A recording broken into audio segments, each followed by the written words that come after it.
The United States makes the UN work when it wants it to work. And that is exactly the way it should be, because the only question for the United States is what's in our national interest. My name is John, and the International Criminal Court is now in session. It is July 21st, 2024, and what a crazy week it has been in my home country, the United States of America. The president, Joe Biden, has officially dropped out of the election, which means he's not going to run for a second term. And it appears so far that Kamala Harris is the person that's going to take his place. And if that is the person that will run instead of him, they are going to get steamrolled by Donald Trump this November. I literally see that happening. Like, he's just going to wipe the floor with her. But enough election talk. I'll talk about that in a future video. But for now, let's talk about Ukraine. So, let's go to Kherson Oblast, which is majority Russian control, except the provincial capital itself, Kherson City. Now, the Ukrainians have finally admitted, after months and months and months of fighting for pointless territory and failing to put up a bridgehead in Crimea, they had finally admitted defeat in the settlement of Kranki. Now, Ukrainians had claimed that they had taken control of the village completely or were contesting it for quite some time. And what their mission here was initially was to capture Kranki and establish some bridgehead that would be used for future offensives on the Russian army that are deployed in the left bank, Kherson Oblast, which leads up to Crimea, like right here.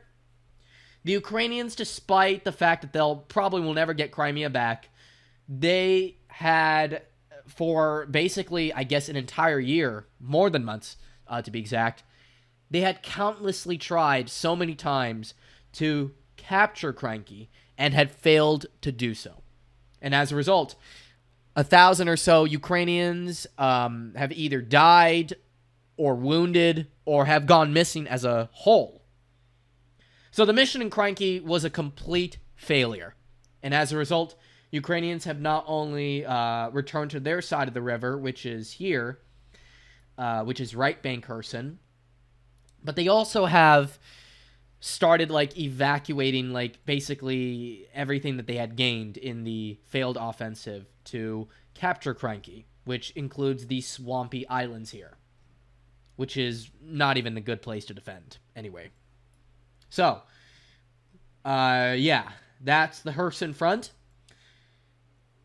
Apparently, I've been hearing reports that the Russians are advancing a little bit in the direction of Gulaipol, right here. But I see no indications of an offensive yet. None. I did hear on the street that they could launch something to capture not only Gulaipol, but also Orikhiv, which would essentially give them a path towards Zaporozhye City, and from Gulaipol, a path towards Dnipropetrovsk Oblast. But again, just like Kherson, not much happening there. Staromaysky or Zhainy, after the taking of these two villages here, the front has been paused, though I am expecting an offensive in this area quite soon in the future, maybe later this summer, because this is all part of the Donetsk Oblast, which the Russians claim to be a part of their country. And also, Russians want to get to Velika Novosilka. Because it's like a road, I guess, towards Ugledar, but also towards Zaporozhye, too. And maybe, I guess, in a way to other parts of Donetsk Oblast. But not as important as this next settlement that we're going to talk about, which is Ugledar here. Which, as you know, is just filled with commie blocks. It's like a citadel. But yeah, the Russians are advancing in the direction of Ugledar. They, in fact, have already established complete fire control over the 00532 road and are advancing quickly towards not only Vudain, but also the coal mines here, which are just north of Ugledar. Now, if the Russians were to capture the coal mines and Vudain, then Ugledar is basically cooked. they would have to evacuate the territory. There's just no way they can hold Ugledar without sustaining heavy casualties. But yeah, the Russians are advancing across this area here and are expected to take physical control of the road soon. So that's going to make it a complete nightmare for Ukrainian logistics. And then going up north, so apparently the Russians advance a little bit here, like south of Georgivka and Hubeida. And then up north, we got a huge advance. It's probably decisive.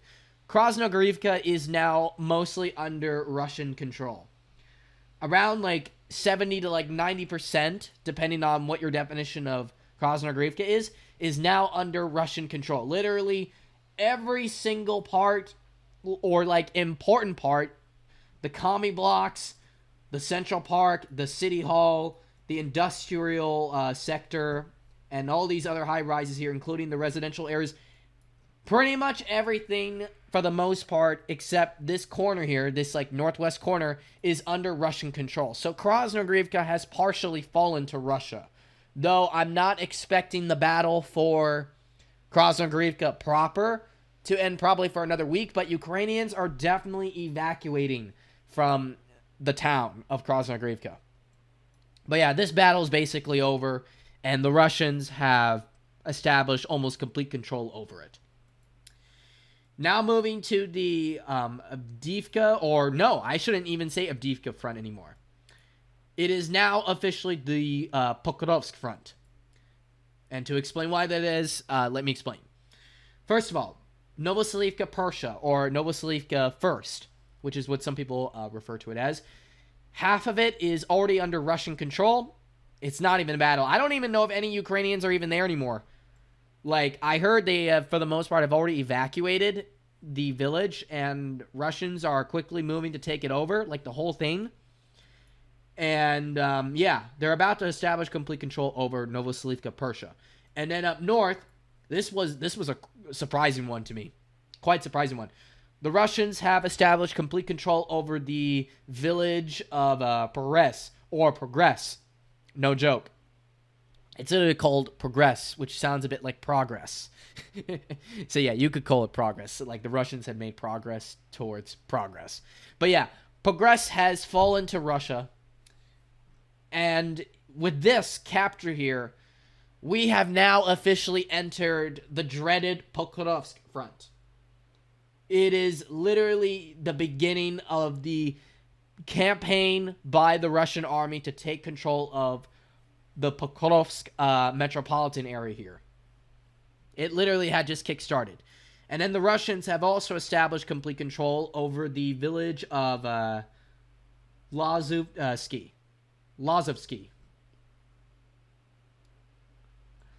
And yeah, they're advancing also a little closer towards Vozdzenka.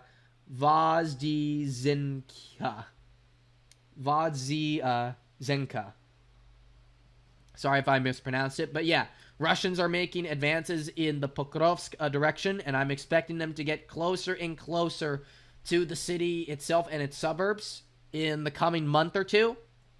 But yeah, Ukrainians are in big trouble. Now, this is a big one. New York and Toretsk front. The Russians have now pretty much established half control over New York. They had not only have now taken control over the southern section, but the Russians are advancing quite rapidly in the center of New York too. They've not only taken the Citadel, which is all these commie blocks here, but they also just recently, a few hours ago, it's breaking news, the Russians have made a huge advance in the eastern section of New York. So roughly half of the town is already under Russian control. And I honestly think it's only a matter of time before New York either falls or is completely encircled. Because, in other news, the Russians have, in the Toretsk direction, have made some major advances. And quite crucial, too. In Pivnichne or Kirovo, which is the big suburb next to Toretsk city itself, which I'm sure is going to be a huge battle zone in a month, probably in August at the earliest, the commie blocks within Pivnichne or Kirovo have fallen to Russian control, which will allow the Russians to take control over these low-rise area here, like the residential areas, which is like a bedroom community. And it should also allow them to take control easily of Druzhba too. Now, as soon as Druzhba and Pivnichny fall to Russia, then the battle for Toretsk basically starts.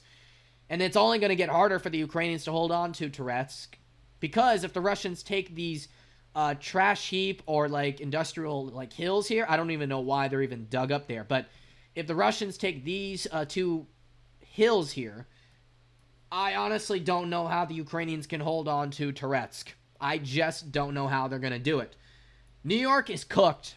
And also in Zelazny, or Zelizhny, not to be confused with General Zelensky, who got fired by Zelensky, most of the town has already looked like it has fallen to Russia. The advances were at first nothing, but now it seems the Russians have advanced further west, and they're about to cut up this area into like two pieces. Like one half here, the other one up here, and this area is probably going to fall quickly. So Zelazny is already partially fallen to Russia, just like Krasnogorivka. And the Russians have also established complete control over this trash heap area, which is a very hilly part of Pivnichny or Pivdine. And because of the recent advances here, the Russians have also established complete control over Pivdine. And yeah, they're probably going to quickly take this area too. There's not much here. But yeah, so the 2014 defense lines have essentially gone almost completely extinct. All for nothing. All for nothing. The Russians have also established control over, pretty much control over Kalenia, even though you could argue this area counts. So maybe it's not a complete capture yet, but the Russians have solidified their control over the Microcanal district in eastern Chasiv Yar, and they have also made it pretty impossible now for the Ukrainians to do a counteroffensive in the direction of Artyomovsk, aka Bakhmut. It's like literally no longer feasible for the Ukrainians to retake Artyomovsk. It's just not. I even heard the Russians are even making advances towards, let's see, Hrivka,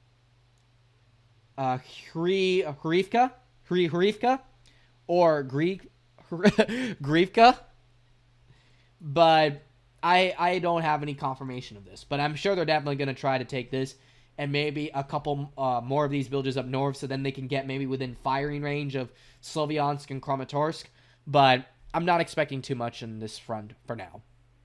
I even heard rumors that Russians cross the Sovietsky Donetsk-Donbass Canal and have already established control over this area here, which would be really disastrous for the Ukrainians, but nothing has been confirmed so far.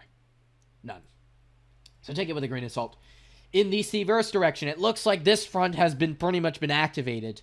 Ivano-Dorivka has fallen to Russian control, which brings the Ukrainians, or no, I mean the Russians, dangerously close, like 8 kilometers away, or 8 kilometers away from Siversk itself, which is this sizable town not far from Severodonetsk and Lysychansk, and is also the main pathway to Liman.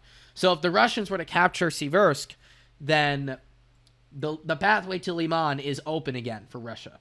And then you can talk about an offensive on Liman again. But the Russians also got to deal with this problem here, because apparently there's a lot of Azov guys who are advancing in the Crimea forest, and they're apparently making some pretty nice looking gains, but I'm not personally expecting anything too big in the long run in the Crimea forest. I'm just not. But yeah, Ivano-Dorivka has fallen, and the Russians are also advancing north of Rozdolivka. But yeah, so that's going to do it for the Siversk front, but overall this front, with the taking of this village here, has been activated, and the battle for Siversk is pretty much on its way. Though I don't know how far we are before it actually does start, but we are absolutely getting close to that pivotal battle for Siversk. In the Kupiansk direction, which is in Kharkiv or Kharkov Oblast, the Russians have made major gains. Makivka has almost fallen to Russia, as you can see here. And then going up north, Andriivka has also reportedly fallen to Russia. And then the big one, this is the really big one here. Piszczynę has fallen to Russia. Now, this is really bad news for the Ukrainians here, and let me explain why. Piszczynę was literally the last village before the Oyster River here, which is right here.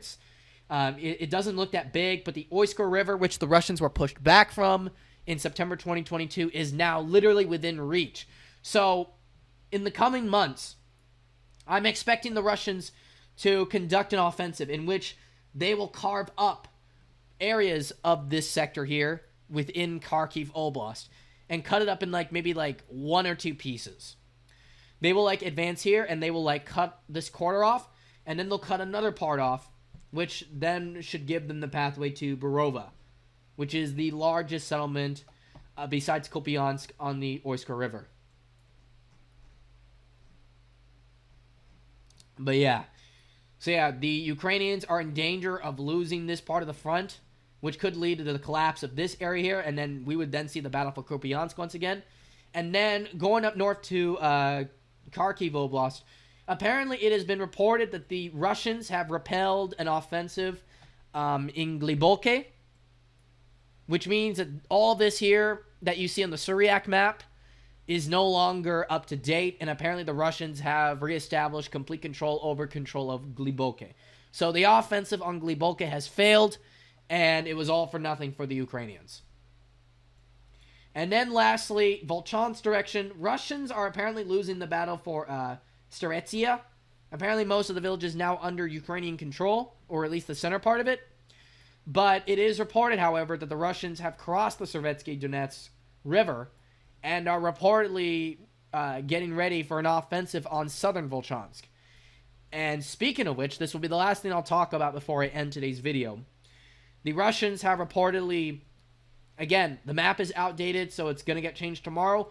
The Russians have lost control, or they have retreated from southern Volchansk here to their part of the Volcha River that they control up north, and have reestablished complete control over this area here, and have also made critical advances on Korolinka Street, and have taken more parts of the infamous Volchansk Citadel, which is sort of like in Artyomovsk and Ugledar.